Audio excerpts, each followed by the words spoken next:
segunda-feira de hoje, para saber exatamente quem nós precisávamos para levar de encontro a ela, não só a questão da segurança.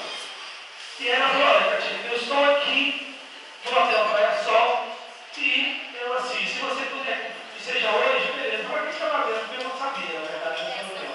É a reunião de trabalho do executivo. Nós estamos em secretarias aqui conversando com o pai, então está resolvido.